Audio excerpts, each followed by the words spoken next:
আজকে সমাজের যে অবস্থা, সমাজের লোকেরা এখন দোহাই দেয়, সাধারণ মানুষ দোহাই দেয়, বড় মুফতি এইটা করে গেছে, আমার বাপ দাদা এইটা করে গেছে, আমার চাচা মুরব্বীরা এইটা করে গেছে।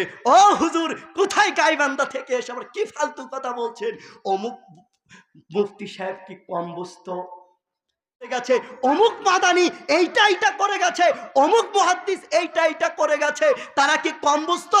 তারা কি কম জানতো? এমন দোহাই দেয় কিনা? এর ফয়সালা কে দিয়েছে জানেন?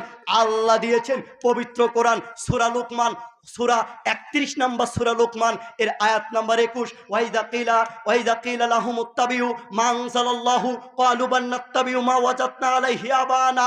যখন তাদেরকে বলা হয় আসো আল্লাহর পক্ষ থেকে যা নাজিল করা হয়েছে আমরা এগুলো গ্রহণ করি, তখন তারা বলে ক্বালু বান্নাত্তাবিউ মা ওয়াজাদনা আলাইহি আবানা।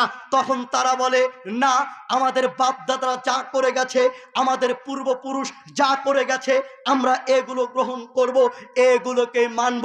ঠিক একই দোহাই এ দেশের এক শ্রেণীর লোক তারা দোহাই দিচ্ছে, আমার বাপ দাদা এ কাজ করে গেছে, অমুক মাওলানা, অমুক মুফতি, অমুক মুহাদ্দিস এ কাজ করে গেছে, অমুক কেন্দ্র মসজিদের খতিব এ কাজ করছে, এখনো করছে, করে গেছে, আমরা তাদেরটাই মানব।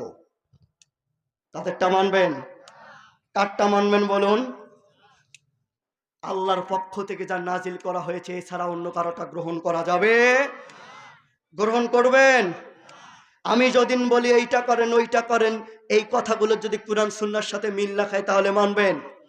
কোরআন সুন্নাহর সাথে যদি মিল হয় তাহলে মানবেন। যদি মিল যদি না খায়, সে যত বড় মুহাদ্দিস হোক, সে যতই কেন্দ্র সভাপতি হোক, যতই সে কেন্দ্র সেক্রেটারি হোক, যতই সে দেশের মন্ত্রী হোক না কেন, তার কথাটা তার মুখে ছুঁড়ে মারবেন ইনশাআল্লাহ।